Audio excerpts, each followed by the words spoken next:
Bienvenue sur le podcast Légitime, le podcast déculpabilisant pour toi qui t'es déjà senti trop ou pas assez. Moi, c'est Clémentine, je suis coach confiance et estime de soi et je t'accompagne à reconnecter avec qui tu es, assumer ta personnalité et enfin te libérer du regard des autres. Mon objectif, que tu fasses péter tous tes verrous, que tu oses être toi et que tu ailles à fond vers la vie de tes rêves. Retrouve chaque semaine des conseils, des clés, des retours d'expérience pour booster ta confiance et comprendre enfin que tu as de la valeur et que tu es légitime. Alors, tu es prête ? Alors aujourd'hui, je reçois dans le podcast Lise, qui est entrepreneur, qui est un petit peu la copilote des solopreneurs en PLS et qui les aide à se structurer, s'organiser et surtout à mettre en place des stratégies efficaces pour développer leur business. Si j'ai invité Lise aujourd'hui, c'est parce qu'on va parler de ce sujet bien connu de plusieurs d'entre vous, je pense, ce fameux syndrome de l'imposteur et justement comment on fait pour vivre avec, comment on fait pour se lancer dans un projet aussi important que l'entrepreneuriat quand on a un syndrome de l'imposteur. Quels sont les défis, comment on fait pour les surmonter et est-ce qu'on arrive à s'en débarrasser un jour de ce syndrome ? En tout cas, on va évoquer tout ça avec Lise. Tu vas voir que c'est un échange super intéressant et que tu sois entrepreneur ou non, je pense que ça va te parler parce que finalement, ça reste une problématique personnelle, humaine et je pense que tu t'y retrouveras également. Donc, je te souhaite une très bonne écoute et si le podcast te plaît, je t'invite à t'abonner ou à le partager sur les réseaux sociaux. Bonne écoute! Salut Lise, je suis ravie de t'accueillir aujourd'hui dans Légitime pour ce petit épisode de podcast sur le syndrome de l'imposteur, se lancer dans l'entrepreneuriat, mais même entrepreneur ou pas, dans chaque projet qu'on lance, on peut être atteint de ce syndrome. Pour faire connaissance un petit peu avec toi et te présenter, mais de façon un petit peu fun, un petit peu sympa, est-ce que tu pourrais me donner une anecdote, voilà, une information sur toi qui pourrait nous aider à te connaître un peu mieux? Eh beh, d'abord merci à toi de m'inviter sur ton podcast et de me donner cette opportunité. Et pour l'anecdote, ouais, j'ai déjà bu de l'eau de javel quand j'étais petite. Ah! Et tu es encore là, donc Et c'est une je bonne suis nouvelle. encore là, mais peut-être avec quelques séquelles pour le coup, Ah, c'est ce donc qui ça. explique beaucoup de choses finalement. Non, alors c'était pas du tout volontaire pour le coup, j'étais vraiment petite, hein, je sais même pas quel âge j'avais et ma mère était en train de nettoyer la salle de bain. En fait, elle avait mis un fond d'eau de javel dans des gobelets, tu sais les gobelets que pour te rincer la bouche, avec de l'eau et tout OK. machin et moi je suis arrivée, j'ai vu le gobelet plein, j'avais soif. Voilà, ni une ni deux, à l'hosto. Voilà, voilà. Très bien, super et ça s'est bien terminé? Bon, du Bah, coup, écoute, bon, quelques séquelles peut-être, voilà. mais Non, c'était vraiment la quantité était vraiment infime, donc en vrai ça va, on a évité le pire. ouais, oui, j'imagine que si le verre avait été rempli, ça aurait été un petit peu plus Je compliqué, pense que l'enregistrement aurait été plus compliqué, ouais, effectivement. c'est ça. Mais tu aurais pas eu le syndrome de l'imposteur, du coup? Exact. Perspicace madame. Très bien. OK, bon, bah, super. Enfin, je sais pas si c'est super, mais en tout cas, c'est un petit peu C'est drôle, quoi. original, quoi. Voilà. Bon, du coup, Lise, avant de te lancer dans l'entrepreneuriat, est-ce que tu peux nous dire justement qu'est-ce que tu faisais? C'était quoi ton domaine à la Alors base? moi déjà, avant de me lancer dans l'entrepreneuriat, c'est complètement une reconversion professionnelle. Donc avant ça, j'ai travaillé dans l'hôtellerie. J'ai, plus de 10 ans d'expérience dans l'hôtellerie-restauration. J'ai fait mes études là-dedans, j'ai trouvé du boulot de suite après. J'ai commencé comme réceptionniste dans un hôtel, avec une clientèle business et cetera, donc assez haut standing. On n'est pas dans le luxe, mais on n'est pas très loin, avec des process très OK. carrés, très structurés, très guindés, quoi. Et j'ai évolué très, très rapidement parce que j'ai eu des postes à responsabilité. Mon premier poste à responsabilité, je l'ai eu, j'avais 23 ans ou 20 ouais 22-23 ans, on va dire. OK. Et bon, ça a été légèrement catastrophique parce que j'étais pas prête du tout, mais c'est pas grave. Du coup, j'ai recommencé sur des postes à responsabilité, dans la foulée. J'ai fait des ouvertures d'hôtels et cetera et dernier poste avant l'entrepreneuriat, bah, j'étais chef d'équipe. Donc je gérais mon équipe de réception, je gérais les plaintes des clients parce qu'il y en a tout le temps, les réservations, voilà, s'assurer que les clients passent un bon séjour, etc. Et surtout bah, le management d'équipe, quoi, parce que c'est pas si simple que ça. Non, je veux bien te croire et puis pour les plaintes, clients aussi, je veux bien croire que c'est aussi quelque chose, pour en avoir vécu aussi, c'est, Et oui, c'est vrai que toi aussi, tu as un petit passif dans le tourisme, si je dis pas de bêtises. Yes, c'est ça, tourisme, réception, village vacances, office de tourisme, donc ça aussi on a eu enfin j'ai eu mon lot de clients pas contents Voilà, donc à tu traiter. comprends très bien de quoi je parle. Yes, mais on vous adore, hein, quoi qu'il arrive, on vous adore, hein, Ah, mais des fois, bon, il en on a faut, voilà. On est là pour ça aussi en même temps, c'est ça, c'est ça et est-ce que tu l'as eu ce syndrome de l'imposteur quand tu étais dans l'hôtellerie? Ouais, Est-ce que tu l'as ressenti? Est-ce pour que le ouais? coup, oui, oui, sur ma première expérience de management où clairement j'étais pas du tout prête, hein, que ce soit en termes de compétences parce qu'en fait je suis passée, responsable d'équipe 1 an après, mon entrée dans l'entreprise, quoi. C'est ma toute première expérience, pro. Donc je sortais de l'école, j'avais, bon, pas mal de stages en poche parce que, bah, dans l'hôtellerie, et la restauration, on t'oblige entre guillemets à faire beaucoup, de stages, d'immersion dans des entreprises pour gagner vachement d'expérience, donc ça, c'est très cool. Mais à côté de Ouais, quelqu'un qui a 10 ou 15 ans d'expérience dans la même boîte, clairement, je valais, que dalle et du coup, au bout d'1 an, je suis propulsée par la force des choses, sur un poste à responsabilité. Là, ça a été le gros patatras de ma vie parce que, bah, je savais pas, j'étais pas prête, je savais même pas ce que je devais ouais, faire. Tous les gens que je manageais, ils étaient plus vieux que moi et à la base, c'était des collègues et du coup, tu passes d'une relation où tu es, au même niveau que la personne et puis du jour au lendemain, tu passes au-dessus de la personne. Donc forcément, moi, ça me met dans l'inconfort total et la personne, elle est dans l'incompréhension aussi puisque, oui, la oui, relation pourquoi change du elle? tout au tout. Donc Mmh. donc oui, oui, là, je me suis dit: «Mais putain, mais pourquoi enfin, pourquoi ils m'ont choisi moi? Qu'est-ce qu'ils ont fait que, pourquoi? J'ai pas mérité ça». Donc ouais, ouais, ça a été, assez hardcore, cette expérience-là. OK.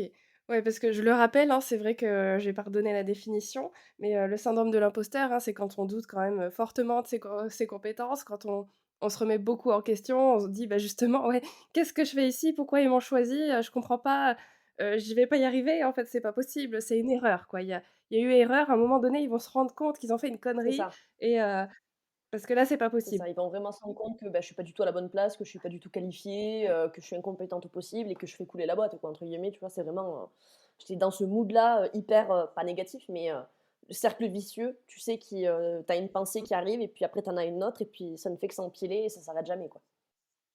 Ouais, ouais, je vois très bien. Mais du coup, est-ce que tu as su pourquoi ils t'avaient donné ce poste, justement, ces responsabilités, parce que j'imagine qu'ils te les ont pas données non plus pour, rien, genre, «Tiens, tu passais par là dans le couloir et tiens Lise, Tiens, on a un vas-y, truc à te dire. Oui, non, petite responsabilité». si, si, je pense que dans le fond, ils m'ont donné, la responsabilité parce qu'ils «savaient» entre guillemets que j'avais les compétences, et peut-être voilà une certaine appétence pour tout ce qui est côté managérial, tout ça et tout, parce que je suis très carrée, très structurée de par ma formation, et mes métiers, donc du coup, je pense qu'ils ont su voir ça en moi, chose que moi je ne voyais pas à cette époque-là puisque j'étais encore dans ma tête, je sortais de l'école, quoi. Tu vois? J'avais beaucoup Ouais, de choses à apprendre, beaucoup de choses à voir, je maîtrisais pas tout.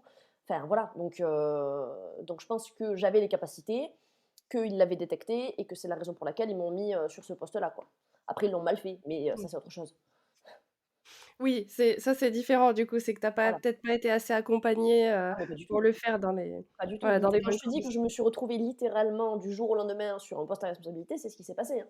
Je vais OK, pas rentrer dans les détails, mais grosso modo, j'ai reçu un texto de mon chef à l'époque qui me dit: «Je suis en arrêt maladie pour un temps indéterminé, je te refile le bébé», quoi. Voilà. Pas de formation, j'avais même pas les mots de passe, tu sais, pour se connecter à son ordinateur, je savais même pas ce que je devais faire, en fait. Je savais ouais. même pas quelles étaient ses responsabilités à lui, en dehors de, bah, évidemment manager l'équipe, mais il ne fait pas que ça, tu vois? Il y a plein de choses qu'il fait qu'on ne voit pas forcément Mmh mh. et vraiment j'étais larguée complet, quoi. Enfin, mais bon, Oui. l'hôtel n'a pas brûlé, je suis encore là. Donc c'est que ça s'est relativement bien passé quand même. Ouais, on va dire ça. J'ai dit relativement. Mais OK. Oui, donc comme tu dis, eux, ils ont su voir quelque chose que toi, à ce moment-là, tu voyais pas parce que tu avais pas l'expérience et qu'il y a des gens qui ont, 10-15 ans d'expérience et que, bah, pourquoi pas eux finalement? Mais c'est ça, enfin, ne serait-ce que d'un point de vue légitimité, puisque c'est le nom de ton podcast, Mmh mh. à mes yeux, il y avait des personnes qui étaient beaucoup plus légitimes que moi, d'avoir, ce poste-là, quoi. Ouais, ouais, ouais. De par l'expérience, de par, peut-être des d'autres formations et cetera, mais OK, ça marche. Super et du coup, tu t'es lancée dans l'entrepreneuriat depuis quand et pourquoi, en fait? Alors le pourquoi, c'est, tout simplement un licenciement économique, pendant le Covid, hein, on va pas se le cacher. Moi donc je suis sur Toulouse, je pense que ça s'entend à la voix, mais je préfère le préciser. Je suis sur Toulouse, on travaille, les hôtels, on va dire de la ville, travaillent essentiellement avec l'aéroport et Airbus. Oui, Le Covid passant par là, 0 plus 0, ça fait 0. Ce qui effectivement. fait que, voilà, le secteur hôtelier, et même d'ailleurs toute l'économie, on va dire, de Toulouse a été très, très, très perturbée pendant le Covid. Il y a eu énormément de licenciements, économiques, pour des raisons, tout simplement évidentes, quoi. Mmh mh. Et donc j'ai fait partie du lot, on va dire, du lot de licenciements économiques de mon hôtel. Et je l'ai pas très bien vécu, quoi, parce que, pour le coup, dans cet hôtel-là, j'avais fait l'ouverture, donc j'étais là depuis le début. J'avais mis en place, tous les process, j'avais formé les équipes et cetera. Enfin, j'avais vraiment, c'était un peu mon bébé, quoi. Enfin, pour le coup, même si c'est pas moi qui ai payé, la construction de l'hôtel, quoi, enfin, c'est quand même moi qui ai participé au développement, donc j'en étais hyper fière, j'étais vachement investie, j'étais chef d'équipe, donc du coup, j'avais des responsabilités, c'était vraiment un métier dans lequel je m'éclatais et puis on te dit: «Bah, tu coûtes trop cher». Ah mince. Merci, au revoir. Donc mon ego et ma fierté en ont pris un coup, indéniable et comment je me suis lancée, donc enfin, alors ça, c'était en janvier 2021 à peu près et OK. et donc en fait, quand tu te fais licencier économique, bon ça on s'en fout, mais tu es accompagné, un petit peu mieux par, Pôle emploi que quand tu es chômeur, lambda quoi et donc du coup, ils te donnent accès à plus de formations qui coûtent plus cher et cetera et cetera. Donc ma conseillère m'a dit, voilà: «Si tu veux te reconvertir, tu as plein de formations». Donc je me suis posé la question et c'est vrai que, moi, dans ma tête, l'hôtellerie, ça déjà de base, j'allais pas en faire toute ma vie. Parce que, OK. il y a un moment donné, si tu veux avoir une famille, si tu veux te poser, des choses comme ça, c'est clairement pas compatible parce qu'avec les horaires que tu as, c'est nul, quoi. Oui. Donc dans ma tête, je m'étais dit: «Bon, un jour plus tard, quand je serai, vieille, je, me reconvertirai» et du coup, j'avais eu la chance dans mes expériences passées, notamment dans des stages, de faire un peu de, communication. J'étais la community manager d'un camping 5 étoiles, tu vois, en bord de mer. J'avais OK. passé, 4 mois à faire toutes les stories Instagram, les trucs. Il y avait une application en interne, je faisais des animations, tout ça et tout. Je m'étais éclatée et je m'étais dit: «Bah, voilà, le jour où j'en ai marre, je pivote là-dedans parce que j'ai déjà un pied, je fais une petite formation pour compenser» et cetera. Donc OK. j'en parle à ma conseillère qui me dit: «Bah, c'est chouette et tout, heu, quelle formation tu veux faire?» Et du coup, j'ai fait une méga formation hyper intensive, mais quand j'y repense avec un peu de recul, un peu inutile aussi, Yes. mais qui m'a quand même permis de balayer, on va dire, allez 80 de la sphère digitale, quoi. OK. Donc voilà comment j'en suis arrivée là. OK. Ça marche. Ouais, c'est un petit coup de pouce du destin, genre: «Bon, bah, de toute façon, voilà, il faut changer de boulot. En tout cas, tu as pas le choix, le covid, la crise sanitaire te pousse un petit peu à réfléchir à ça» et du coup, voilà, comme tu avais testé un petit peu une expérience, communication et cetera, tu t'es dit: «Pourquoi pas? C'est maintenant». Un petit peu plus tôt que prévu visiblement, mais c'est parti, quoi. Beaucoup plus tôt que prévu, oui. Non, après l'avantage que j'ai moi, c'est que, je ne supporte pas ne rien faire. Je peux pas rester, enfin je peux pas, je m'ennuie au bout d'un moment. Alors que si quand je suis en vacances, c'est cool, j'en profite et tout, mais sur du trop long terme, c'était pas possible et je me voyais pas rester, je sais pas combien de mois, enfermée chez moi, le temps de retrouver un boulot. Parce qu'en fait, petite subtilité que j'ai pas précisée, mais quand tu licencies économiquement, un poste, tu n'as pas le droit de recruter pendant 1 an au même poste et avec la chance que j'ai, il s'avère que la majorité des hôtels de Toulouse ont licencié le même poste que moi j'avais. D'accord. Donc en fait, je savais plus ou moins que, en 1 an, je retrouverais pas forcément de boulot, directement, tu vois? Et dans Ouais, ma tête, c'était hors de question que j'attende 1 an ou plus. Donc faut que je trouve quelque chose à faire et vite, quoi. OK. Ouais, c'était action-réaction, quoi, parce que sinon, tu allais croupir là dans ton appartement et ça allait pas le faire du tout. C'est ça, c'est ça. Et puis je pense qu'on en reparlera après, mais moi je suis vachement, action, action, action, tout le temps. C'est bien, au moins, tu restes pas là à attendre que ça se passe, donc c'est une bonne chose, c'est une bonne chose. OK et du coup, qu'est-ce qui fait enfin, donc tu t'es lancée en janvier 2021, heu, qu'est-ce qui fait qu'à ce moment-là, tu t'es sentie légitime de te lancer dans l'entrepreneuriat, de créer ta boîte? Enfin, est-ce que tu t'es posé la question, en fait, à ce moment-là? C'est plutôt ça. Est-ce que tu t'es posé la question à ce moment-là: «Est-ce que je suis légitime de me lancer là-dedans?» Alors, je me suis pas vraiment posé la question, en fait. Par contre, mon esprit très rationnel m'a dit: «Lise, si tu veux créer ta boîte, faut pas partir, les mains dans les poches, quoi». Donc je me suis beaucoup formée. En Mmh. fait, si tu veux, j'ai eu l'idée de créer ma boîte est venue en janvier 2021 et le lancement officiel s'est fait en janvier 2022. OK. Donc j'ai quand même eu 1 an. Alors, ce n'était pas mon choix, ça c'était le choix de Pôle emploi, qui m'a dit: «Calme-toi», parce que moi si je m'étais écoutée, en mars de la même année, ma boîte était montée. OK. Et donc du coup, ça m'a laissé 1 an pour justement, faire au taquet de formation sur beaucoup de sujets. Donc comme je te disais, en fait, sur tout ce qui est, marketing digital, donc j'ai fait énormément de formations sur, les réseaux sociaux, sur les sites internet, le référencement, la pub, enfin plein de choses qui aujourd'hui ne servent pas forcément, mais c'est pas grave. Je me suis aussi beaucoup documentée, tu vois? J'ai regardé plein d'articles de blog, j'ai écouté plein de podcasts, j'ai lu, enfin j'ai vu des vidéos, en veux-tu en voilà. En fait, j'étais au chômage, en fait, mais pendant, 1 an, c'est comme si je bossais, en fait. Parce que du coup, Ouais. toutes les semaines, tous les jours, j'avais un truc à faire, une formation à suivre. En même temps, il fallait que je rende des comptes à Pôle emploi, donc forcément, business plan oblige. Ah yes, on est Chose qui content. d'ailleurs ne sert strictement à rien si tu as pas besoin d'investissement, mais voilà, je referme la parenthèse. Mais C'est enfin voilà, un donc du coup, si tu exercice. veux, c'est ça. L'idée, c'est que je me suis dit: «OK, je vais faire ça, mais je sais qu'à l'heure actuelle, j'ai pas forcément les compétences ou les connaissances ou alors je suis en «retard» entre guillemets par rapport à des gens qui font leurs études là-dedans depuis, des années et Ouais, donc du coup, il faut que je rattrape, enfin que je profite de cette année-là pour justement, me mettre à niveau et me lancer vraiment sereinement, tu vois? ouais. Donc c'est pour ça, j'ai pas vraiment senti le manque de légitimité à ce moment-là, mais je savais qu'il fallait que je fasse en sorte, de monter en compétence le plus vite possible, quoi. Ouais.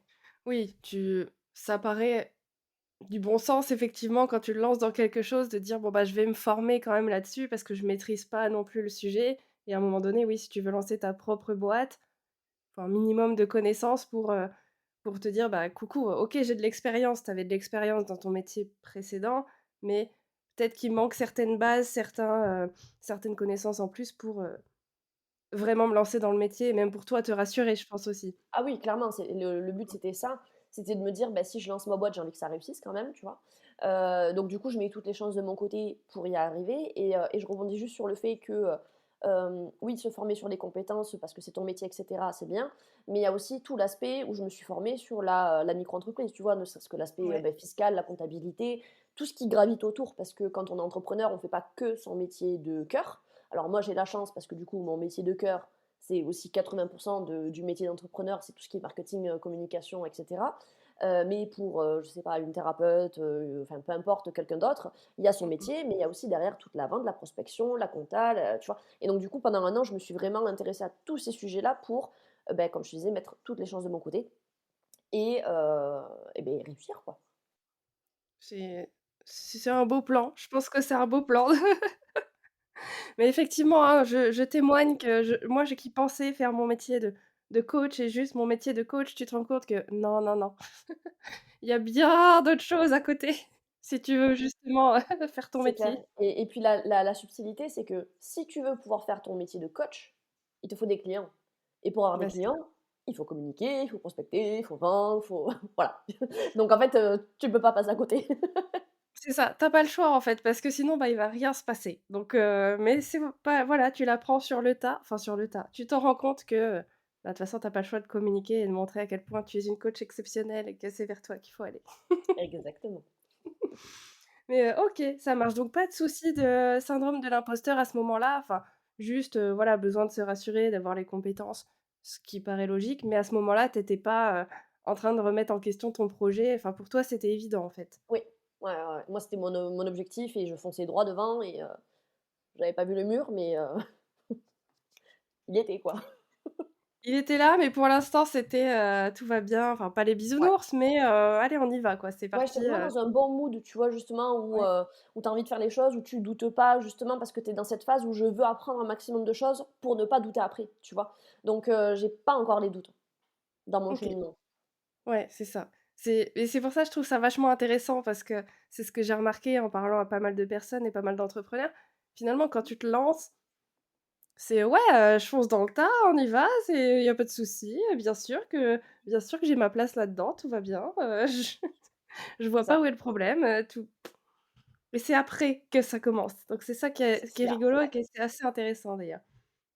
Du coup, hem, bah, quand est-ce que les doutes sont apparus? Parce que tu me dis au début il y en a pas eu, donc quand est-ce que d'un coup, c'est venu s'immiscer là, c'est venu, te Ouais, perturber un petit peu? alors je pense qu'il y a plusieurs moments, on va dire, où ça a commencé à germer et il y a un vrai moment où il y a eu le déclic et je pense que tu vois très bien de quoi je parle puisque c'est le week-end où on s'est rencontrés. Mais avant ça, donc du coup, j'ai lancé ma boîte officiellement en janvier 2022 et en fait, c'est là que déjà les premiers doutes ont commencé à apparaître. Mais vu que je suis quelqu'un de très rationnel, je me suis dit: «OK, c'est normal, pas de fin, enfin on va y arriver» et en fait, si tu veux, quand je me suis lancée, c'était concret. J'étais plus dans la phase, j'ai du temps pour me former, j'ai du temps pour monter en compétences et cetera. Je suis passée dans la phase: «Bon, ben ça y est, maintenant c'est officiel, donc maintenant il faut que je trouve des clients» et là, mon mindset, il a shifté et j'ai commencé à me dire: «Oui, non, mais attends, moi, c'est une reconversion professionnelle, j'ai pas fait d'études dans le secteur, le marché, il est déjà très saturé» parce qu'on va pas se le cacher, le marketing digital aujourd'hui, il est déjà développé depuis, X années, tu vois? Donc moi, je débarque de nulle part. «Coucou les copains, venez chez moi», tu vois? À quel moment? À quel moment une personne de sensée va, se diriger vers quelqu'un qui débarque comme ça, voilà. Donc c'est là où j'ai commencé à un petit peu me mettre, vachement la pression à ce niveau-là. Mais j'étais encore dans cet aspect assez rationnel. Bon, ben OK, c'est pas grave, c'est normal, je débute, faut que je trouve des clients, tu sais, toujours dans l'action, tu vois? Je commence à trembler, mais mais je Mais vais j'y dans vais quand l'action. même, quoi. C'est ça, c'est ça. Après, je pense que le deuxième déclencheur alors je mets une petite parenthèse, tous ces doutes-là ne m'a pas empêché de trouver des clients, assez rapidement et cetera. OK. Donc mon syndrome, on va dire, d'imposteur et de manque de légitimité, de tout ce qui va aller avec, parce que je pense qu'il y a pas que ça, c'est pas forcément lié au fait de ne pas avoir de clients ou quoi que ce soit. C'est vraiment, lié à moi et ce qui se passe dans ma tête, quoi. Mmh. Donc voilà, je referme la parenthèse. Le deuxième déclencheur, ça a été, j'ai fait une grosse formation, peut-être, 3-4 mois, vers avril de 2022. Une grosse formation business parce que voilà, je la miroitais des yeux, depuis quelque temps, mais ça avait un certain coût, donc j'attendais un petit peu d'avoir, les ressources pour pouvoir me la payer. Je fais cette formation-là et en fait, je pense que là, ça a été un déclencheur, pas forcément de syndrome de l'imposteur, mais de, ce que j'appelle la formationnite aiguë. OK. Ce besoin intrinsèque de faire un maximum de formations sur tous les sujets parce que je veux tout maîtriser et du coup me rassurer par la même occasion et en fait Mmh à mh. partir de là, voilà, tu vois, j'ai commencé à faire cette grosse formation qui m'a énormément aidée, ça a été génial, mais du coup je me disais: «Ah mais voilà, putain, là il me manque ça, donc je vais aller faire une formation sur ça. Là il me manque ça, donc il faut que j'aille faire une formation sur ça» et en fait, si tu veux, j'en avais pas forcément conscience à ce moment-là, mais pour moi, c'était clairement un manque de confiance, un manque de légitimité, un syndrome de l'imposteur qui me forçait, entre guillemets, à faire toutes ces choses-là pour me rassurer. Ouais. Sauf qu'en fait, j'en faisais une et il fallait que j'en fasse une autre et ainsi de suite, et ainsi de suite, et ainsi de suite. Donc j'ai enrichi beaucoup de formateurs en ligne, tant mieux pour eux, mais Il te remercie, je pense. ouais, je pense aussi, tu vois? Si vous m'entendez, cœur sur vous. Mais non, non, après j'ai quand même appris vachement de choses, tu vois? Mais pour moi, c'est juste un prétexte de procrastination, en fait, tout simplement. Mmh. C'est ça, la fameuse, procrastination active, je fais quelque chose, mais c'est toujours pas ce que je devrais vraiment faire. C'est C'est exactement ça, c'est exactement ça. et est-ce que ça t'a rassuré? Bon, je connais la réponse, mais est-ce que ça t'a rassuré de faire ces formations vraiment? Est-ce que tu as senti que c'était Bah, utile ou est-ce qu'en vrai c'était pas tant nécessaire? sur le moment, oui, j'étais contente, tu vois? Parce que, OK, je voulais faire une formation, je la fais, j'ai appris des trucs, c'est cool, c'est chouette. Avec du recul, comme je disais sur, bah, toutes les premières formations que j'avais fait pendant ma reconversion, bah, peut-être que, la moitié des choses que j'ai apprises, ça me sert clairement à rien aujourd'hui, tu vois? Et c'était pas du tout nécessaire à l'instant T, tu vois? Peut-être que demain, j'en aurais eu besoin, mais, au stade où j'en étais à ce moment-là, c'était clairement inutile et c'était vraiment de la procrastination pour, avoir l'impression de faire des choses, et me donner entre guillemets «une bonne conscience», tu vois? Ouais, OK. Donc voilà et après on arrive sur le troisième élément, je pense, méga déclencheur, celui qui m'a fait très, très mal. C'est, donc du coup, bah, ce week-end on s'est rencontrés, c'était lors du Bichot, Mmh. à Paris, donc c'est un séminaire d'entrepreneurs organisé par, Aline de, The Bee Boost pour ceux qui connaîtraient pas et donc c'était un séminaire sur 2 jours, trop bien et tout, on y va. Et là, je me suis pris claque sur claque, sur claque, sur claque et je crois que j'ai chialé tout le week-end. J'ai pas arrêté de la croiser quand en train de chialer, hein, c'était, hop, Ouais, je impressionnant. pense que tu m'as plus vue en train de chialer que là, comme ça. Ouais, non, j'en rigole aujourd'hui, mais ça a été assez compliqué parce que si tu veux, pendant ce bichot, en fait, ça si tu veux, j'ai compris plein de choses. Que j'étais à ma place, tu vois? Que j'étais légitime justement de faire, tout ce que j'étais en train de faire, que j'avais des capacités, que même sur certaines choses, j'étais plus en avance que d'autres personnes, tu vois? Donc ultra, ultra positif. Mais tout ça, c'est venu réveiller en moi justement ce fameux syndrome de l'imposteur, ce manque de légitimité, ce manque d'estime de moi, voilà, tous mes petits démons intérieurs et Mmh. du coup, j'ai eu l'effet qui se coule, quoi. Genre autant j'étais, trop saucée de réussir, tu vois? Et de bien faire les choses, tu vois? Mais en même temps, ça m'a abattue complètement en termes de, en fait, j'ai 0 estime de moi, je me sens pas légitime, tout ça. Et là, Ouais, ça a été trop, trop bizarre parce que du coup, à partir de là, j'ai passé 4 mois, mais au fond du son, paralysée. Je plus envie de rien faire. ouais. Alors, je faisais juste mes rendez-vous clients et là, j'étais genre, au taquet, hyper énergique et tout. La visio s'arrêtait, plus rien. Plus rien.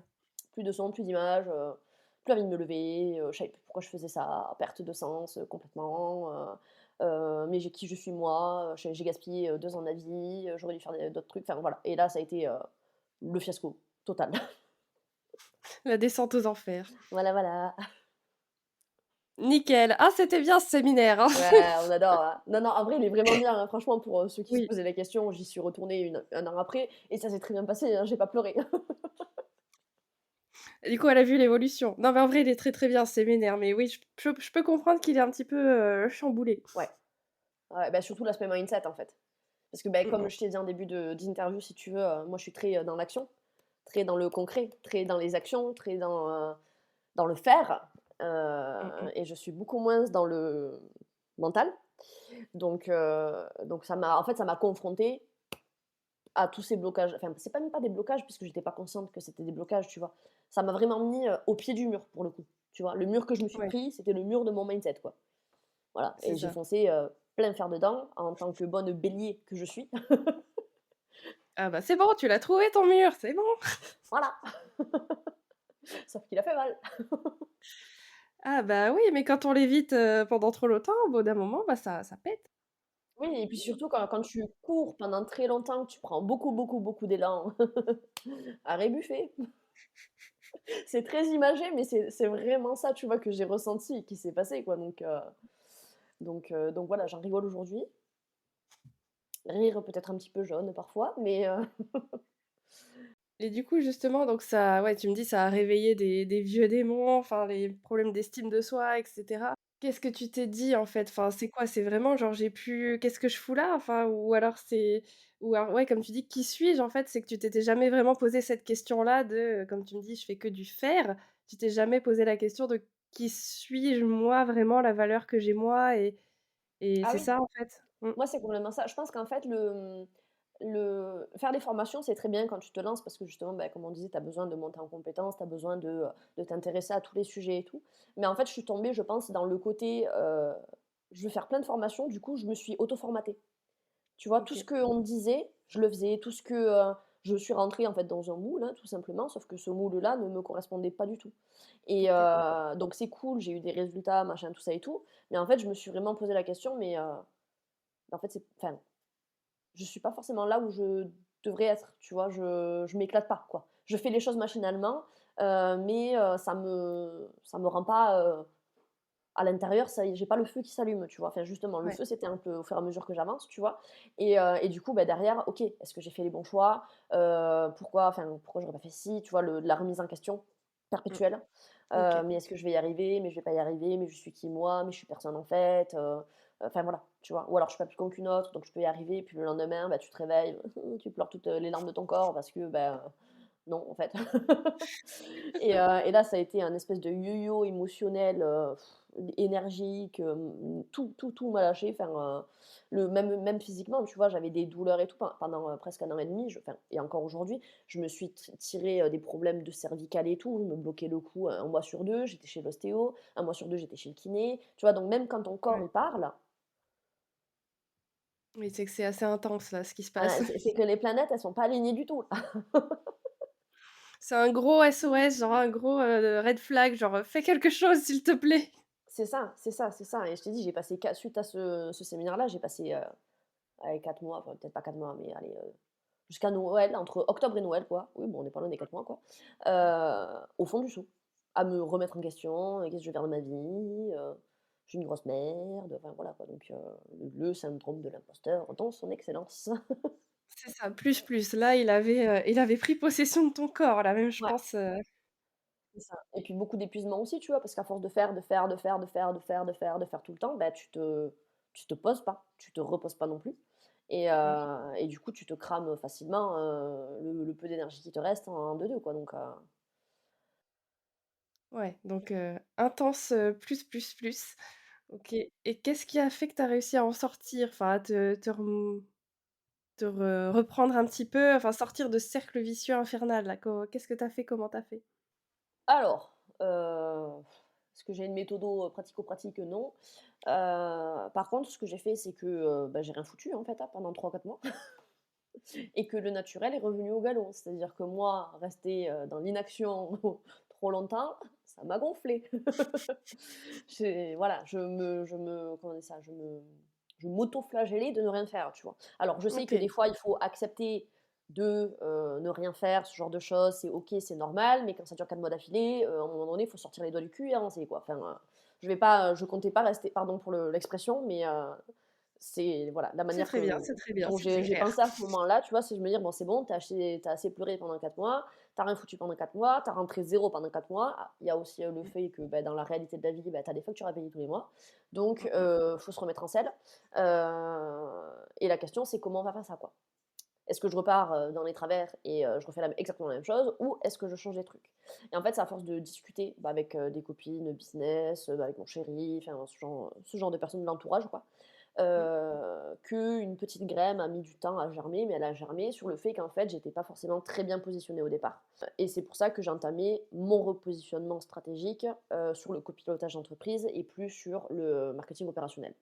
OK. Hem, voilà, pour faire la distinction, je ne l'avais pas précisé, mais quand je me suis lancée, j'étais vraiment axée Instagram, limite un peu de community management. Je me suis vite rendu compte que ça me plaisait pas du tout et que je me OK. forçais à faire ce genre de choses-là. Donc du coup, je me suis dit: «OK, bah, je vais changer mon activité», sans faire un grand écart, à la JCVD bien sûr, mais plus un site à la ref. C'est Mais bref, je sais plus ce que je disais.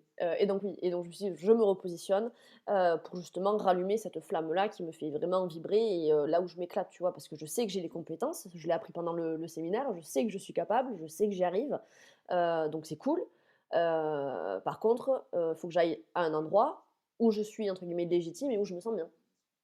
mais c'est ça qui est intéressant, c'est que, oui, tu as voulu rentrer, enfin, par la force des choses, tu as voulu rentrer dans un moule parce que, bah, à force de faire des formations, comme tu dis, on a l'impression qu'il faut aller dans ce sens-là et pas autrement, sinon tu vas pas réussir et cetera. Sauf que quand ça te correspond pas et que tu le sens au fond de toi, on le sait, hein, quand on fait quelque chose et que ce soit l'entrepreneuriat ou autre chose, hein, finalement, que tu sois dans un boulot salarié ou n'importe quoi, quand tu fais quelque chose qui te convient pas, ça se sent, tu es pas très à l'aise. Il y a un petit truc au fond de toi qui, ça coince un petit peu et donc après peut-être que tu as des douleurs et cetera, ça peut aussi ressortir par là, mais ça se sent et donc forcément, tu vas être encore plus dans le doute, mais c'est Et dans normal. l'auto-sabotage aussi. C'est de voilà, parce que tu es en train de faire un truc qui ne te convient pas, donc oui, tu peux douter parce qu'en fait, le doute, il est plus finalement sur: «Est-ce que tu es sûr que ça te convient? Est-ce que tu es OK avec ça? Est-ce que ça te fait vraiment? Est-ce que ça t'apporte quelque chose?» plutôt que: «Oui, les compétences, tu les as, on s'en fout, tu pourrais faire n'importe quoi». Finalement, avec toutes les compétences et l'expérience qu'on gagne dans la vie sur plein de sujets, je pense qu'on peut, bon, peut-être pas devenir chirurgien parce que c'est un peu tard aussi, mais pourquoi pas? Mais mais en vrai, c'est pas tellement une question de compétence, c'est est-ce que c'est vraiment quelque chose qui te correspond? Et quand tu es dans quelque chose qui te correspond pas pendant trop, trop longtemps et j bah, ça finit par péter, donc je comprends. Mais du coup, tu as réussi à, repartir sur quelque chose qui te convenait mieux? C'est ça, c'est ça. Mais ça a quand même pris du temps, tu vois? Donc Ouais. c'est pas j'ai claqué des doigts et hop, du jour au lendemain, j'avais trouvé ma voie, je savais ce que je voulais faire, tout allait mieux, quoi. C'est vraiment, un long process, tu vois? C'est même ne serait-ce que la partie avant d'arriver au déclic, la grosse partie justement de doute qui viennent s'installer petit à petit, tu les vois pas forcément Non. et on a beau te le dire, hein, parce que sur internet, tu as plein d'informations qu'on te dit: «Fais attention à ci, attention à ça et nanani et nanana». Tu le sais, mais enfin, j'y suis quand même tombée dedans, tu vois? Donc je suis pas plus con qu'une autre ou je suis pas plus intelligente que quelqu'un d'autre, quoi. Mais Mmh. voilà, j'ai quand même fini par y tomber parce que ça s'est installé petit à petit et pareil, pour s'en en sortir et je le mets entre guillemets parce que je pense qu'on n'en sort jamais vraiment trop, Mmh mh. bah, ça prend du temps aussi, quoi. Enfin, c'est pas un jour j'ai le syndrome de l'imposteur et demain je l'ai plus, quoi. Non, non, non, parce que sinon ça serait cool, hein, ça serait Ah bah super oui. bien, mais Moi j'ai mais une non. théorie d'ailleurs, c'est qu'on n'en sort jamais, mais après on pourra en débattre plus tard si tu veux, mais Non, je pense qu'on n'en sort jamais vraiment, hein, mais après il y a des personnes qui ne l'ont pas, hein. Il y a des personnes qui ne l'ont jamais, mais ça c'est bon, bah, tant mieux pour elles. Mais bah, sinon franchement je oui, pense tant mieux. que oui, il y a toujours, une petite part de syndrome de l'imposteur et en soi, je pense que ça peut être aussi être bénéfique parce qu'au moins ça te permet de pas, reposer sur tes lauriers non plus constamment et de jamais te remettre en question, parce que, bah, oui, des fois, il y a des trucs que tu fais pas forcément bien ou qui mériteraient, d'acquérir de nouvelles compétences et c'est plutôt bien de savoir les repérer ces C'est trucs-là et de se ça. dire: «Bon, peut-être qu'effectivement là, il y a quelque chose à creuser». Moi, j'aime bien personnifier le syndrome de l'imposteur comme, tu sais, les petits anges sur tes épaules, Mmh mh. qui en fait il y a un côté positif où justement ça permet de te remettre en question très régulièrement, et après c'est à toi d'être capable de dire, «Tu as raison de me questionner» ou alors là tu dis complètement de la merde, je suis sûre de ce que je vais faire et cetera et tu as l'aspect négatif où si tu lui laisses trop de place ou si tu l'écoutes trop, bah, là il peut te tirer vers le bas, tu vois? C'est vraiment le côté, il y a du bon et du mauvais dans les 2. Heu et les extrêmes peuvent être, bah, extrêmes, comme leur nom l'indique, quoi. Parce que si tu as trop confiance en toi, et que tu as pas du tout de syndrome de l'imposteur, qu'à chaque fois, tu es sûr, de ce que tu fais et cetera, alors c'est bien, mais ça peut te rendre aussi très arrogant, très fier de toi et la chute, elle peut faire mal si elle chute, tu vois? Donc du coup, les extrêmes sont vraiment, extrêmes. Effectivement. Non, mais je suis d'accord avec cette idée des petits anges et cetera. Enfin, ça, c'est une image que j'utilise beaucoup en coaching.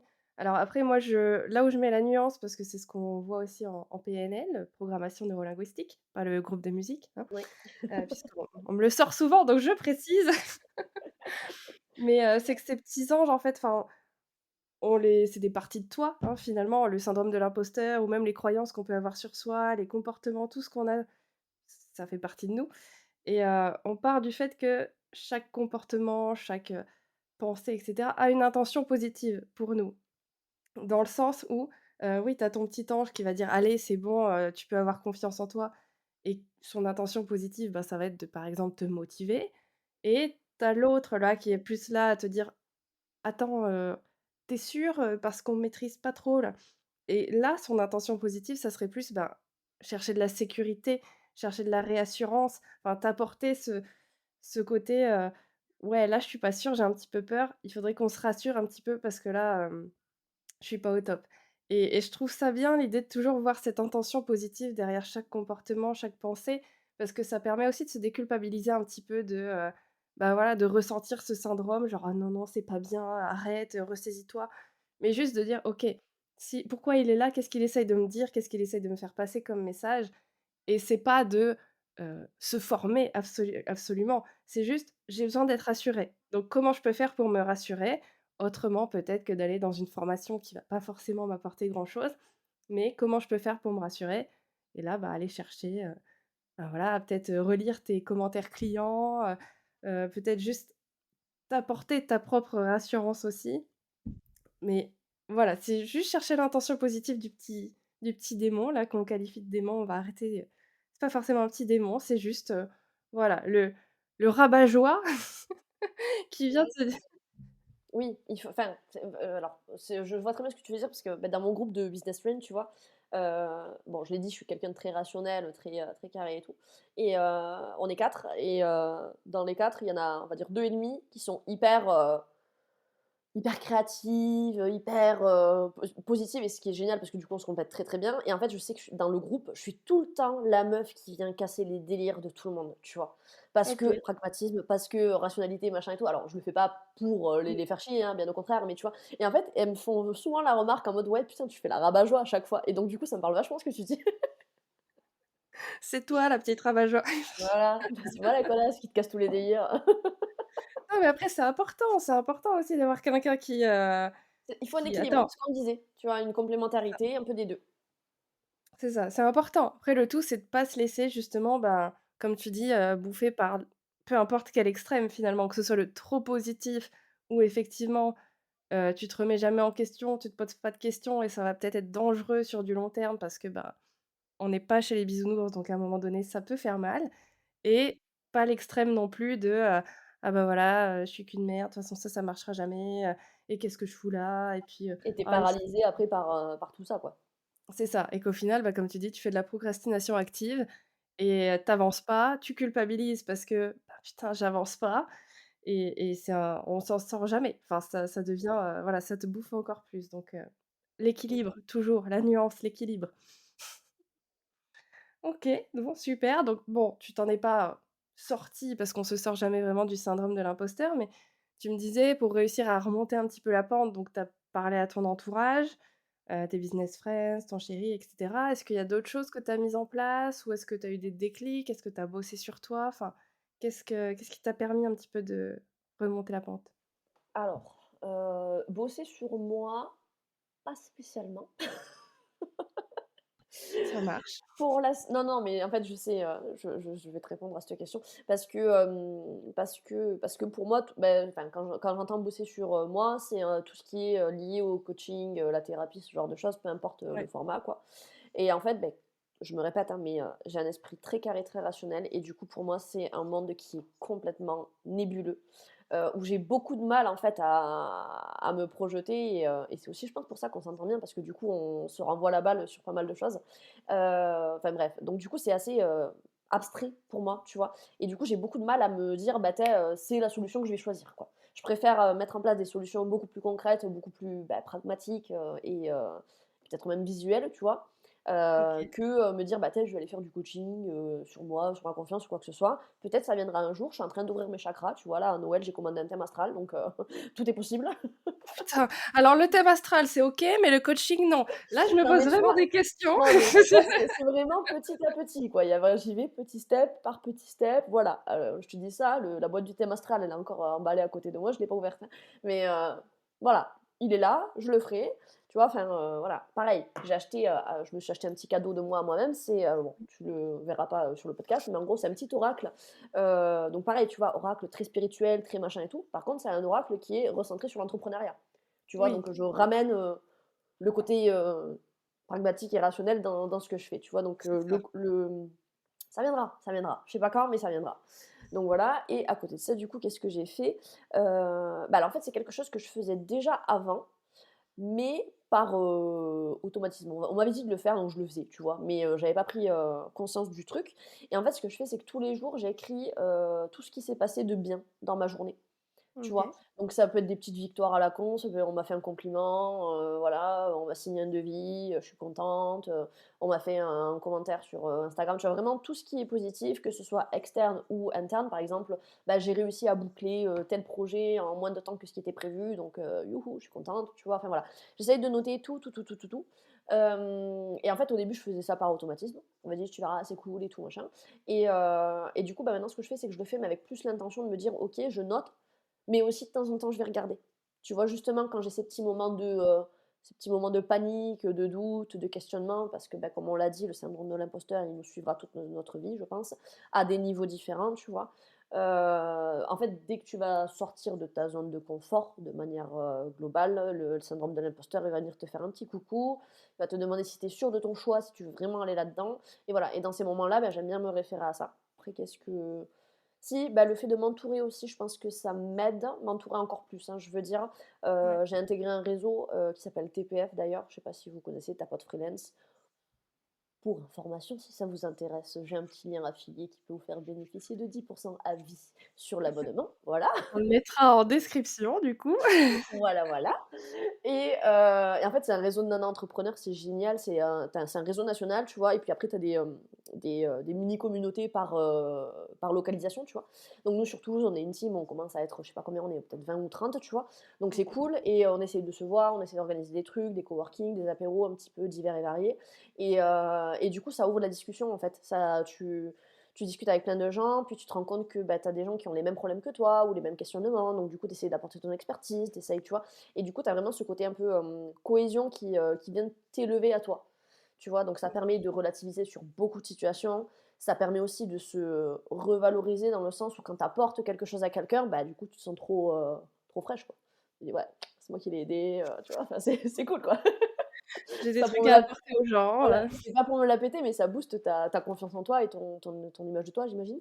Mmh, Donc ça m'a vachement aidée et après je réfléchis, qu'est-ce que je fais pour surmonter? Et bah, toujours l'action, en fait. Tu vois? ouais. Mais plus modérément, dans le sens où, j'essaye de ralentir le rythme, tu vois? Sur le côté, on y va, on y va, on y va. Par contre, dès que j'ai un doute, une peur, ou quoi que ce soit, j'essaye de me dire: «OK, qu'est-ce qui peut se passer de pire si jamais ça foire? OK, esprit rationnel, si ça arrive, qu'est-ce que je fais?» Tu vois? J'ai une solution de repli, j'ai un plan B, un plan C, un plan D, toutes les lettres de l'alphabet si tu veux. Donc techniquement, même s'il se passe quelque chose, j'ai potentiellement une solution en stock, tu vois? Et du coup, bah, ça me pousse à passer à l'action. Tu Ouais. vois, le côté de, imaginer le pire, ça fait partie du côté rabat-joie, mais j'imagine le pire. Enfin, tu vois, c'est un exemple tout bête que moi je donne très vite dans mes accompagnements avec mes clientes. Elles ont toutes l'objectif forcément de vivre de leur activité. Mmh mh. Et du coup, elles sont paralysées par le fait de ne pas générer d'argent, tu vois?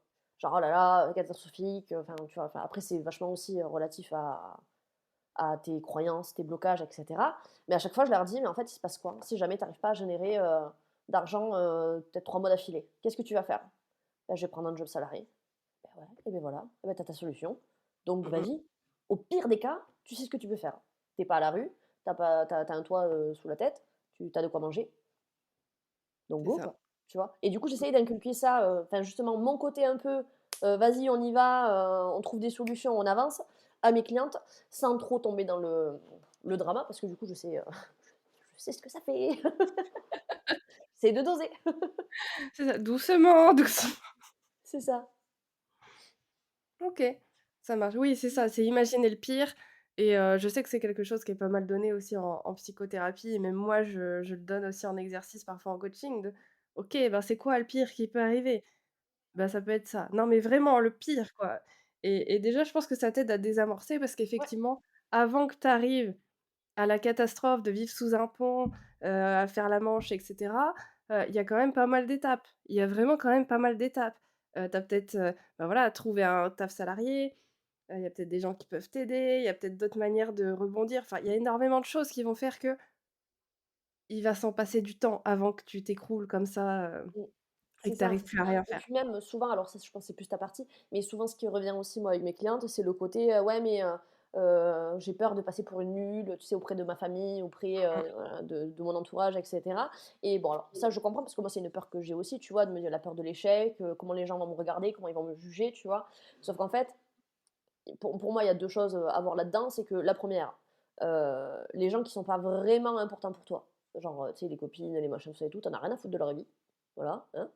Et de 2, les gens qui sont vraiment, vraiment importants pour toi, jamais de la vie ils vont te critiquer. Mmh mh. Au pire des cas, ils vont venir te soutenir, t'apporter du réconfort, mais ils vont jamais arriver, «Ouais, tu es qu'une nulle, tu vois, je t'avais dit que tu allais rater», tu vois? Enfin, jamais de la vie. Enfin, si la personne Loser! t'aime non, mais c'est ça, si la personne t'aime vraiment, tu vois? Il va pas se passer ça. Et quand bien même elle le fait, c'est que c'est pas une personne bonne pour toi, tu vois? Donc au moins tu auras C'est ça, essayé, tu auras donné tout ce que tu avais donné, enfin voilà. Et donc du coup, avance quand même. Tu vois? c'est ça. J'essaye de dédramatiser. Bon, je pense que ça ressort plus de toi, tes coachings, mais tu vois, j'essaye de m'ouvrir, j'ouvre mes chakras, je te dis. Je vois, je vois. Non, mais on en parlera de ça, de cet avis sur le Ouais, coaching, parce que ça m'intéresse, parce que pourtant c'est assez pragmatique, donc c'est pour ça mais OK. Mais oui, c'est ça en fait, comme tu dis, clairement si quelqu'un vient t'enfoncer et tout, bah, c'est clairement pas une bonne personne pour toi. Parce que comme tu dis, l'entourage, ben, oui, peut-être qu'ils vont être inquiets ou peut-être qu'ils vont ça va leur faire bizarre parce qu'eux, ils auraient jamais tenté ça parce que justement, de base, ils auraient eu trop peur de le faire donc après s'ils projettent leur peur sur toi, c'est autre chose, mais dans tous les cas, ils viendront plus te soutenir et puis comme tu dis, les gens que tu connais pas trop ou qui de toute façon savaient pas trop ce que tu faisais à la base et qui n'ont aucune conscience de ce que c'est l'entrepreneuriat et de tout ce que tu dois faire et cetera.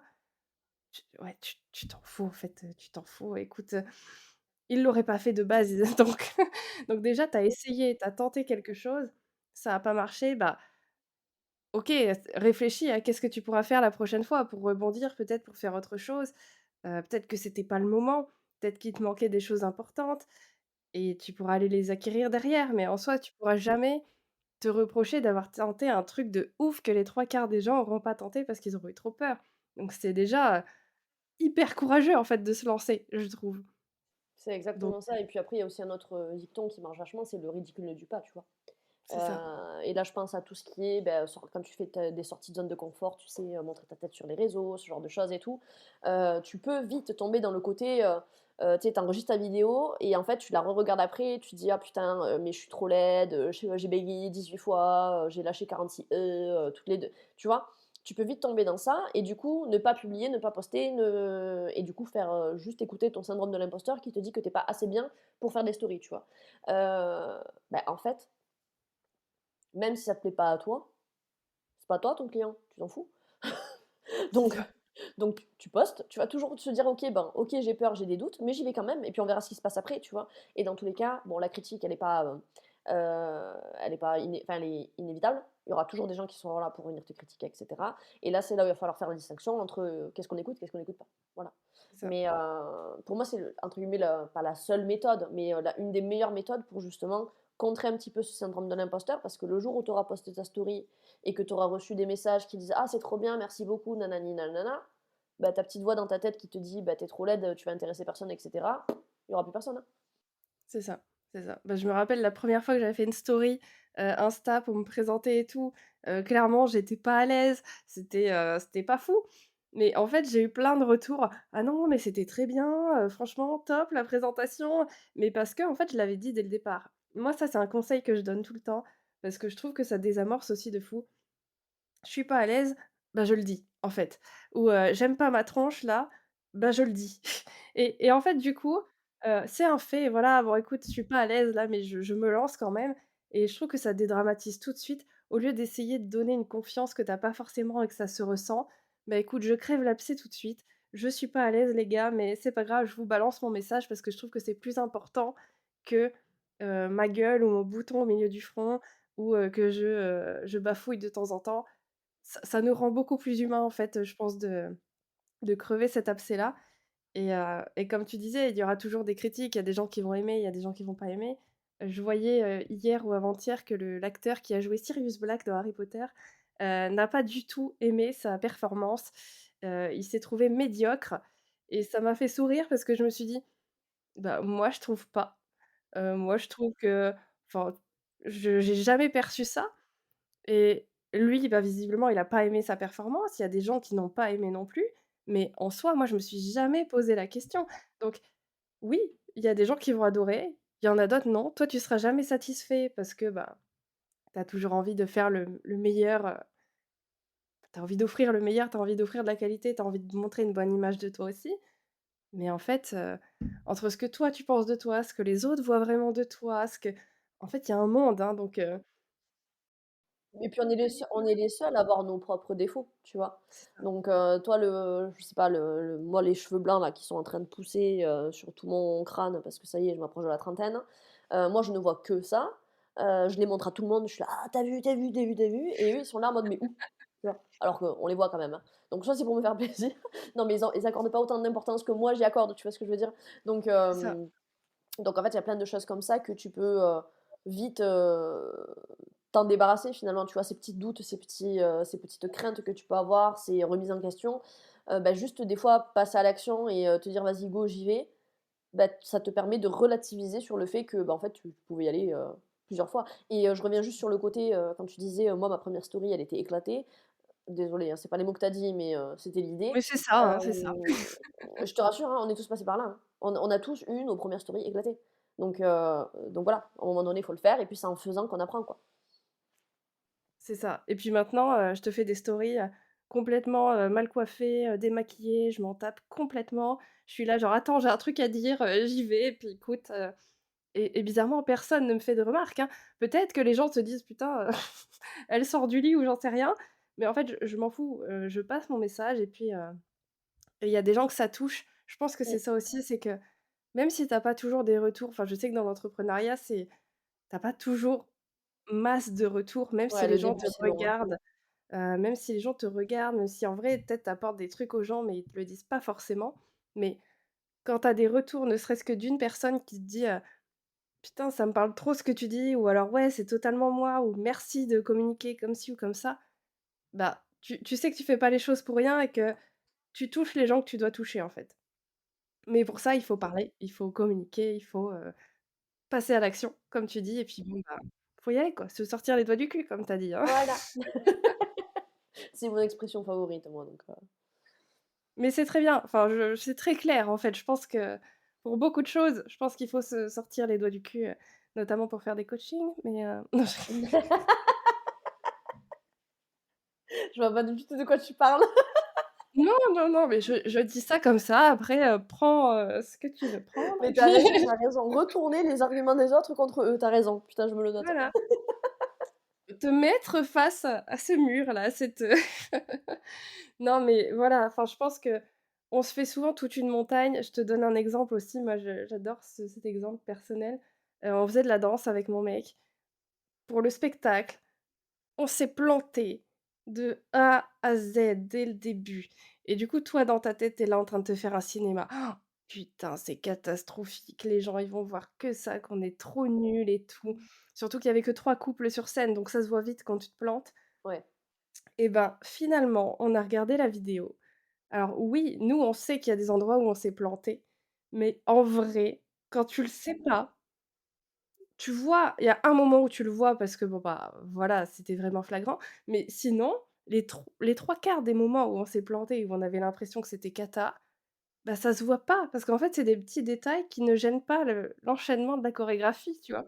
Et et du coup, quand j'ai vu la vidéo, je me dis: «Ah, on s'est vraiment fait un cinéma pour rien». Parce que les retours qu'on a eus, c'est: «Bah, non, j'ai pas vu que tu t'es planté, je non, pas du tout», et tu fais: «Waouh, punaise». En fait, on se fait tellement des montagnes sur rien du tout. Mais c'est ça. Mais je pense que ça, c'est enfin, tu me diras si j'ai tort ou pas, mais je pense que tout ça, c'est lié parce qu'on ne dissocie pas notre personne de notre activité, puisque là, on parle de l'entrepreneuriat en l'occurrence, tu Mmh, vois? Et en fait, on oublie des fois que les gens nous suivent parce que, bah, on leur apporte quelque chose dont ils ont besoin, tu vois? Et alors oui, ils nous suivent pour la personnalité, ce genre de choses, mais du coup, si tu es pas maquillée en story, que tu as des gens qui te suivent pour ça, c'est qu'ils aiment bien ça aussi, tu vois ce que je veux dire? Et en fait, on a tendance à se dire: «Beh, les retours que je vais avoir, ça va être sur ma personne, peut-être physique et cetera», alors qu'en fait, les gens, ils sont juste là pour ton contenu, tu vois? c'est ça. Et du coup, on a tendance à mélanger les 2 et moi encore aujourd'hui, hein, j'essaye de dissocier vachement, ces 2 aspects, mais c'est encore très compliqué parce que, bah, c'est pas évident, tu vois? Des fois, tu prends des choses personnellement, des fois non, des fois ça te passe au-dessus, bah, des fois, tu le prends en plein cœur, mais ça, je pense que c'est parce qu'on est humain. Mais voilà, faut essayer de dissocier, bah, la personne qui est en train de faire une story ou la personne qui est en train de sortir de sa zone de confort, tout ça et tout, c'est, l'entreprise, Mmh grosso mh. modo. Et après, toi, tu as ta personne à toi, OK, tu as un cheveu blanc par-ci, un patocu par-là, enfin OK, mais c'est pas grave. Ça, on s'en fout puisque les gens, ils sont pas là pour ça. C'est ça et au contraire, je pense qu'ils sont plutôt contents de pouvoir se représenter à travers toi, enfin, de voir les petits trucs justement et se dire: «Bah, regarde, elle, elle fait ça et ça la bloque pas, en fait». C'est ça. Donc ça inspire aussi, je pense, d'être juste, ben, toi avec, bah, ça, ton pet au cul comme tu dis, ton petit cheveu blanc, regarde moi j'en ai plein aussi là, ça me fait de jolies mèches là, mais Et beh, je crois qu'on a les mêmes. ouais, Ouais, bah, ouais, ça vraiment. doit être, ouais, tu vois, regarde. J'ai un cluster juste là, moi aussi. On va voir la mèche là, ça va être sympa.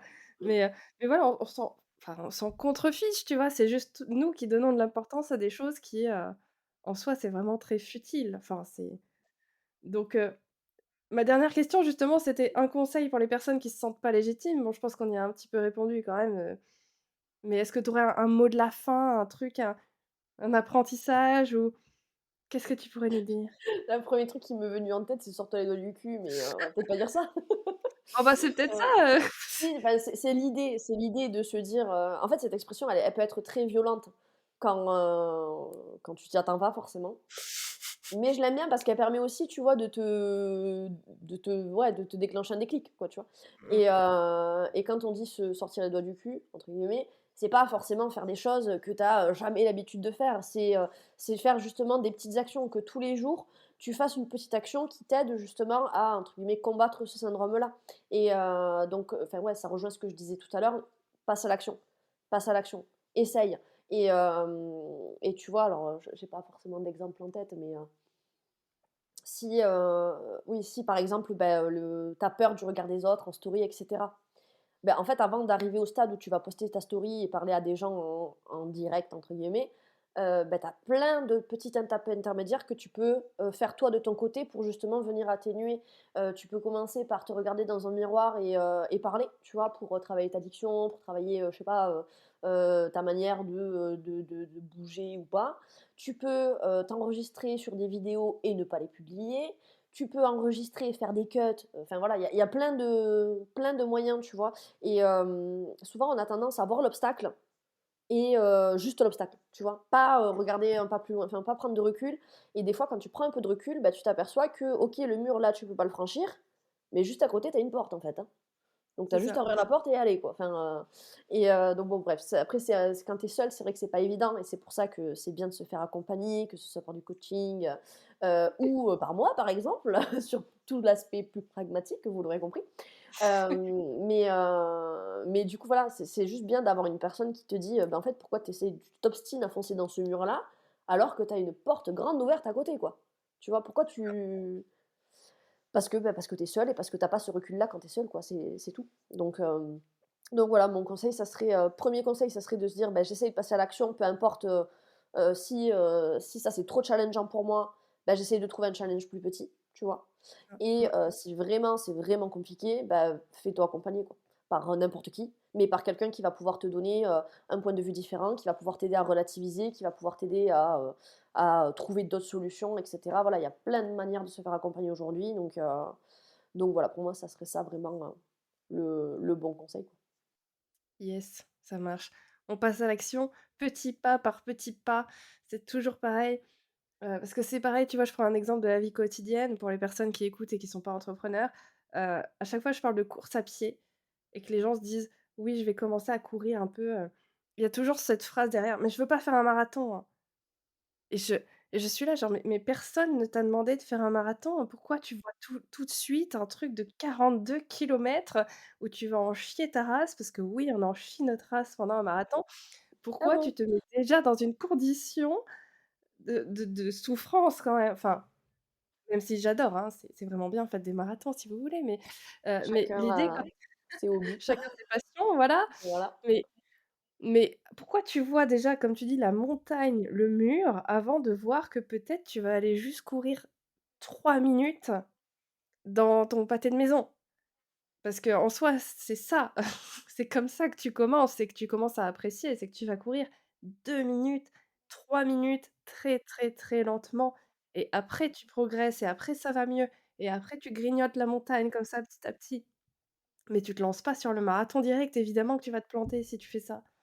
Donc step by step et comme dit très bien Lise, si jamais ça va pas, si tu as du mal à prendre du recul parce que souvent, quand en plus on parle des croyances qu'on a sur soi ou sur le regard des autres et cetera, on a énormément de mal à prendre du recul sur, c'est pas moi qu'on est en train de critiquer, c'est plus mon entreprise ou, mes propres peurs qui machin. C'est bien de se faire accompagner comme tu dis par peu importe qui et trouver la personne qui vous fait du bien, qui vous correspond. Ça peut être, voilà, un coach business, un coach, mindset, un psy, un hypnothérapeute, peu importe en fait, un coach sportif, même si ça peut vous aider à débloquer des trucs dans votre mindset, on s'en fiche en fait, mais juste, trouver quelqu'un qui va vous aider à prendre du recul ou même si une pote, hein, ça peut être très bien une pote aussi, qui ait de très bons conseils, mais trouver quelqu'un. Vous restez pas seul en fait, tout Ouais, simplement. c'est ça, c'est vraiment ça, c'est en discuter. En discuter parce que nous, on voit, nous, nos défauts, nos erreurs, nos failles, tout ça et on a souvent du mal à voir le positif aussi et quand tu demandes aux autres, finalement, beh, eux, ils vont te rebooster, ils vont te trouver des mots pour te dire: «Mais en fait, non, pas du tout, quoi. Ce que tu vois, toi, c'est pas la réalité de ce que tu renvoies ou des choses comme ça et enfin, ça m'a fait rire parce que tu vois, j'ai pensé à un truc où j'ai, une copine qui a mis un petit jeu là sur Instagram où tu sais, c'est, une grille de mots, faut trouver le mot qui va résumer l'année 2024, tu vois? J'y crois pas du tout à ces trucs-là, mais j'aime bien y jouer. Et en fait, tu vois, le premier mot que j'ai trouvé, moi, c'était client. Donc c'est OK. cool, tu vois? Je me dis: «Ouais, je vais avoir des clients, je suis contente et tout». Ben, en fait, la nana, elle m'a répondu: «Ouais, mais toi, tu en as déjà plein». Et moi, dans ma tête, j'étais là: «Bah, ouais, j'ai des clients, mais j'en ai pas plein, quoi, tu vois? Je pense qu'on peut faire mieux. Mais tu vois, du coup, l'image que je renvoie Mmh et mh. et du coup, c'est là où c'est hyper important de discuter avec plein de gens, tu vois? De parler de tout ça, parce que ça te permet de relativiser. Moi, où je me mettais la pression: «Ouais, il faut que je trouve grave des clients et cetera, nanani nanana», bah, en fait, j'en ai déjà et du coup, peut-être que je peux exploiter ça, tu vois? Enfin, bon, bref, ça m'a ouvert d'autres horizons et bon, ça, c'est un autre sujet, on est en train de partir en cacahuète.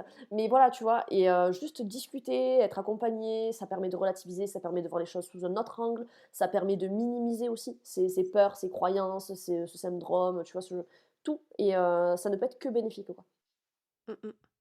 Yes. Mais ouais, c'est ça, c'est marrant, l'image qu'on renvoie, et dont on a absolument aucune conscience, genre c'est pour ça, c'est intéressant de se confronter aux autres. On a toujours l'impression que se confronter aux autres, ça va être du négatif qui va venir, que les gens, ils sont en train de nous critiquer H24, mais en fait, quand tu te confrontes, tu te rends compte que, ah non, ils ont plein d'avis positifs sur nous, des trucs qu'on n'a pas du tout l'impression de dégager et qui pourtant, ben, comme tu dis, tu vas pouvoir rebondir là-dessus en te disant: «Ah attends, en fait, c'est ça l'image que je renvoie. OK, bah, j'ai peut-être, ça m'ouvre certaines portes et cetera», donc trop bien. Confrontez-vous aux autres, même si c'est pas évident, mais C'est ça. ils ont aussi du positif à vous dire. Bah, écoute, Lise, merci beaucoup, d'avoir participé à ce podcast. Je pense qu'il y a plein de choses, intéressantes et que les gens qui nous écoutent vont pouvoir se projeter un petit peu et se retrouver, surtout dans le témoignage. Heu, on te retrouve sur Instagram, ailleurs ou pas du tout? Ou Alors essentiellement sur, Instagram, donc c'est @lpdigitalise. J'ai une newsletter aussi qui s'appelle La Gazette des solopreneurs en détresse, qui porte bien son nom puisque le but du jeu de cette newsletter, c'est de montrer un petit peu les coulisses. Parce que sur Instagram, on met toujours le beau côté des choses. Moi la première, je plaide coupable.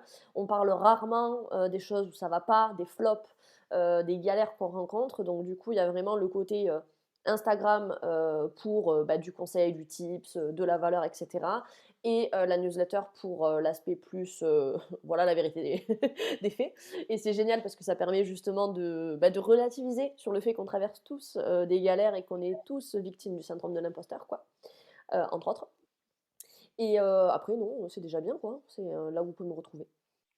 parfait. Donc Instagram, newsletter, je mettrai évidemment tous les liens en description. Le lien de ton parrainage là, ta pote freelance, hein, évidemment, si ça peut intéresser et puis voilà et puis voilà. Je te remercie encore une fois.